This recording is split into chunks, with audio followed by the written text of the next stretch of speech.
नमस्कार व्यूअर्स। अगर आप मेरे पुराने वीडियोस को देखेंगे तो आप पाएंगे कि मैंने कुछ ही दिन पहले ये बोला था कि कुछ ना कुछ भारत में कहीं ना कहीं क्रांति की ज़रूरत है।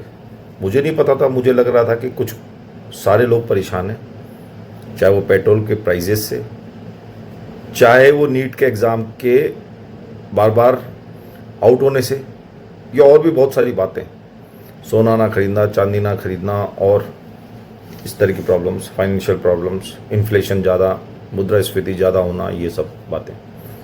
तो ये डिस्कशन हम लोगों ने कई बार किया, ठीक है।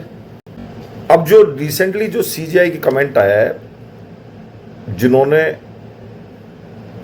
एक एडवोकेट था, वो सीनियर एडवोकेट के लिए इंस्टीट्यूशन को रेस्पॉन्सिबल ठहरा रहा था। ये बेसिकली मुद्दा था। अनएम्प्लॉयड यूथ के लिए नहीं बोला था, उन्होंने बोला था उस एडवोकेट का जो सीनियर एडवोकेट की डेजिग्नेशन लेना चाह रहा था। ये प्ली थी, जस्टिस बागची भी साथ बैठे थे।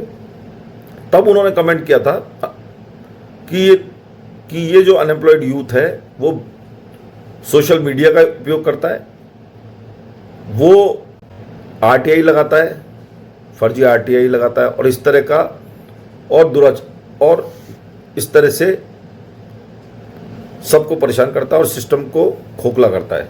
ये बात उन्होंने बोली थी। मैं वो अटैच कर दूंगा अभी इसी वीडियो पे, आप देखेंगे। तो ये था एक्चुअली कमेंट, अनएम्प्लॉयड यूथ का कमेंट नहीं था, उस एडवोकेट की प्ली के ऊपर कमेंट था। इससे आगे चले तो आप देखेंगे जो ये पार्टी का जो फॉलो, वो ऑलरेडी 15 मिलियन मतलब 1.5 करोड़ लोगों का सब्सक्रिप्शन हो चुका है, फॉलोअप हो चुका है। जबकि 75 लाख के आसपास, 75 लाख के आसपास, यानी कि 7.5 मिलियन अगर हम गिने तो वो फॉलोअर्स हैं बीजेपी के। 1.5 करोड़ लोग एक दिन के अंदर इसको फॉलो करने लगे हैं, इस पार्टी को, जो सो कॉल्ड कॉकरोच पार्टी, जो सिर्फ एक पार्टी नहीं है, वो एक विचारधारा है और उसका एक एक्स पे पोस्ट चल रहा है। वो धरातल पे नहीं है, सिर्फ सोशल मीडिया पे एक नाम दिया गया है कॉकरोच पार्टी। उसका एक साइन भी बना दिया, लोगो बना दिया। एक आईटी प्रोफेशनल थे जो बाहर पढ़ के आए थे, उन्होंने ये बनाई थी। तो उन्होंने अपने ऊपर ले लिया, अनएम्प्लॉयड यूथ पे ले लिया और इसको मैसेज पे पहुंचा दिया सबके ऊपर, जबकि कर रहा हूं एडवोकेट की। तो अब ये पार्टी हो गई है हेडेक सत्तारूढ़ दल के लिए, यानी कि भारतीय जनता पार्टी के लिए, क्योंकि जिस हिसाब से उसकी फैन फॉलोइंग बढ़ रही है, फॉलो बढ़ रहा है, व्यूज बढ़ रहे हैं, वो कहीं ना कहीं सरकार को खटक रहा है, सरकार की स्टेबिलिटी को खटक रहा है। आप जानते हैं हमारे देश में कम से कम पढ़े लिखे लोग 29% लोग अनएम्प्लॉयड हैं, इस टाइम बेरोजगार हैं, उनके पास काम नहीं है और वो कहीं ना कहीं फ्रस्ट्रेट है। मैंने पहले भी बोला था, बहुत सारे कॉकरोचेस नदी साफ कर रहे हैं, तालाब साफ कर रहे हैं, गायों की जो खेल होती है वो साफ कर रहे हैं, यानी कि जिसमें गायों को पानी पिलाया जाता है, पेड़ पौधों को पानी दे रहे हैं, पेड़ पौधे उगा रहे हैं।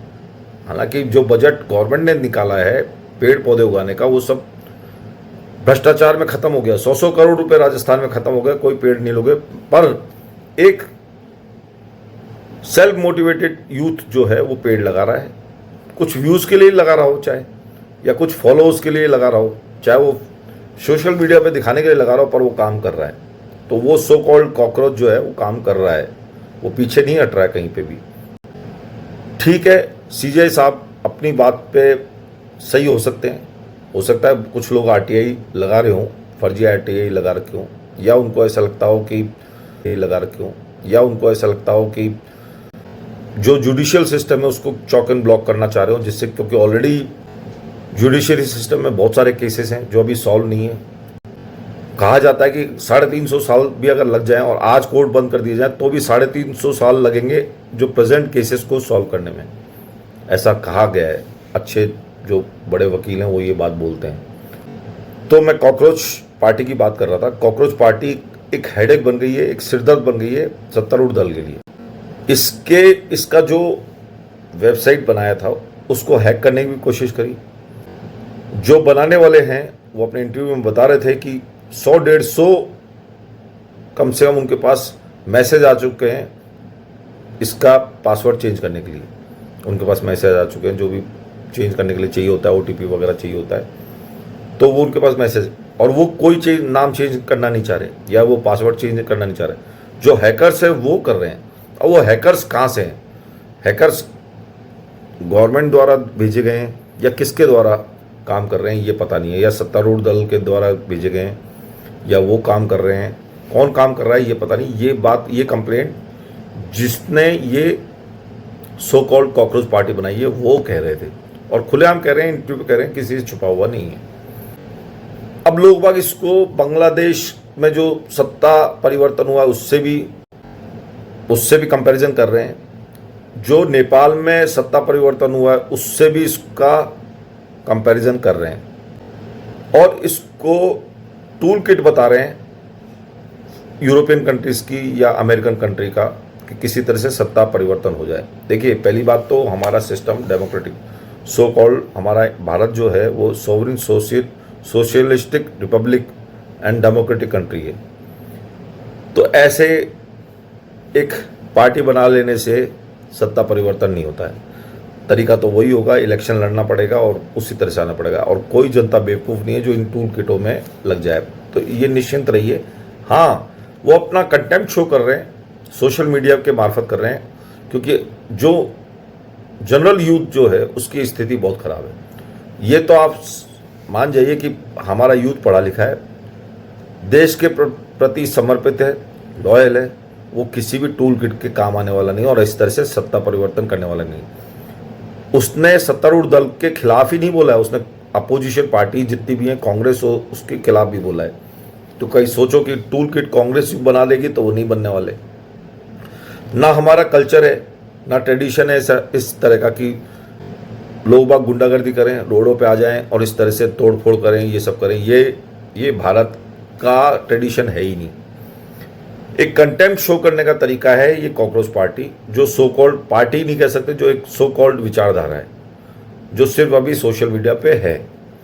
और किसी को भी पार्टी बना लेने में कोई, हमारा जो कॉन्स्टिट्यूशन है वो मना नहीं करता। अगर ये चाहे तो अपनी पार्टी बना सकते हैं और इलेक्शन लड़ सकते हैं, पर सत्ता में आने के लिए इनको इलेक्शन लड़ना पड़ेगा।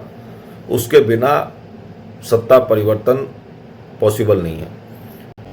हमारे समाज में ब्यूरोक्रेट्स के पास 100 50 प्लॉट्स हैं, कई 100 बीघा जमीनें हैं। ऐसे मिनिस्टर्स के पास हैं। जो नए मिनिस्टर्स आ रहे हैं वो किसी से छुपी हुई नहीं है, उन्होंने अपनी कंपनीज खोल ली है, उनके बेटों ने कंपनीज खोल ली हैं, उन्होंने खूब पैसा बना लिया है, उनके बच्चे बाहर पढ़ रहे हैं। ये किसी से छुपा नहीं है, खुलेआम आप ये चीज़ें पता लगा सकते हैं। 5 साल के काम करने पे उनकी प्रॉपर्टीज 5-5 गुना हो जाती है। तो ऐसे में अगर अनएम्प्लॉयड यूथ अपना अधिकारों को मांग रहा है तो वो कोई गलत नहीं कर रहा है। और बोलने की आज़ादी हमारे कॉन्स्टिट्यूशन ने आर्टिकल्स में दी हुई है। तो अगर ये सोचे कि अगर ये बोल नहीं सकते तो वो बोल सकते हैं। और अगर अपोजिशन नाकामयाब हो तो इस तरह की पार्टियों की अहमियत बढ़ जाती है, अपने आप में अहमियत बढ़ जाती है। और अहमियत बढ़े भी क्यों ना, अपोजिशन में कोई है ही नहीं।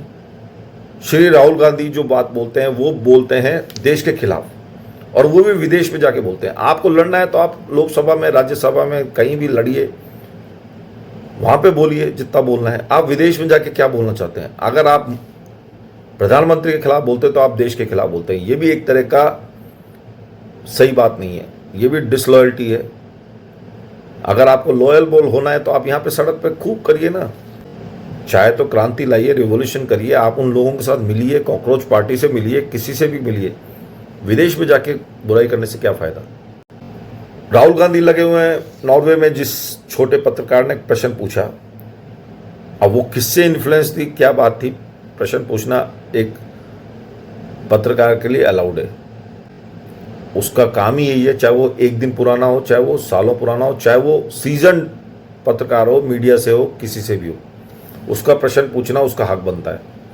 उसने प्रश्न पूछा, मोदी जी ने जवाब नहीं दिया। हालांकि फॉरेन डिपार्टमेंट ने, जो हमारी फॉरेन मिनिस्ट्री, उसने जवाब भी दिया और कुछ बातों की बात भी करी, नहीं दे पाए नरेंद्र मोदी जी। तो इसको बहुत बड़ा बखान नहीं बनाना, क्योंकि जरूरी नहीं कि वो हर चीज़ का जवाब दें। ये वही मीडिया है, ये वही सो कॉल्ड यूरोपियन मीडिया है। जब बांग्लादेश में हिंदुओं को मारा काटा जा रहा था तब ये बिल्कुल नहीं बोले, तब इन्होंने कुछ नहीं पूछा कि माइनॉरिटीज़ का क्या हो रहा है, पाकिस्तान में क्या हो रहा है, तब इन्होंने कुछ नहीं बोला। कश्मीर में हिंदुओं को मारा गया तब भी नहीं बोला गया। अब बोल रहे हैं जब उन घुसपैठियों को निकाला जा रहा है, बांग्लादेशियों को निकाला जा रहा है, जो बिल्कुल क्लियर एजेंडा था, खुलेआम बोला गया है, किसी ने कोई छुपाया नहीं कि भाई हम घुसपैठियों को निकालेंगे। ये मुस्लिम्स की बात नहीं हो रही है, भारतीय मुस्लिम्स की बात नहीं हो रही है, ये घुसपैठियों की बात हो रही है जो बांग्लादेश से हैं। वो किसी भी रिलीजन से हो सकते हैं, हाँ उसमें मुस्लिम्स ज़्यादा हैं इसलिए आप इसको मुस्लिम के खिलाफ मान सकते हैं, बाकी उसमें कोई भी हो, अगर उसमें हिंदू भी हुआ बांग्लादेशी तो उसको भी निकाला जाएगा। वो अगर आएगा यहाँ पे तो लीगल तरीके से आएगा, वैसे नहीं आ सकता। तो ये मेरे कमेंट थे, ये अनएम्प्लॉयड यूथ के लिए नहीं थी। ये जो टीका टिप्पणी जो सीजीआई साहब ने करी है, सूर्यकांत जी ने करी है, ये एक एडवोकेट के खिलाफ करी थी जब उसने सीनियर एडवोकेट होने का रिक्वेस्ट करी थी, और एक इंस्टीट्यूशन पे, एक ऑर्गेनाइजेशन पे उन्होंने इल्ज़ाम लगाया था, एक संस्था पे उन्होंने इल्ज़ाम लगाया था, तब ये कमेंट हुए थे। तो कोई ये सोचे कि बेरोजगारों के लिए कहा है, तो वो ही नहीं है। एक अनुमान लगाया गया कि ये बेरोजगारों के लिए है। मेरे चैनल को लाइक करिए, सब्सक्राइब करिए, शेयर करिए। आपने अडानी साहब को बढ़वा दिया, आपने मोदी जी को बढ़ाया, आपने सबको बढ़ाया, तो मेरे को भी बढ़ाइए। आपसे रिक्वेस्ट है, अगर आप बढ़ाएंगे तो आपको कुछ अच्छी बातें ही मिलेंगी, कुछ देश के सपोर्ट की बातें ही मिलेंगी। अडानी जी तो अपना केस सॉल्व कर लिया है अमेरिका में जाके, और मोदी जी ने भी सपोर्ट किया। इसी तरह से आप जिस तरह से मोदी जी का सपोर्ट किया है, आपने अडानी जी का सपोर्ट किया है, तो ऐसा मेरे चैनल को भी सपोर्ट करिए। मैं आपका कृतज्ञ रहूँगा। बहुत बहुत धन्यवाद। आपका दिन शुभ रहे। धन्यवाद।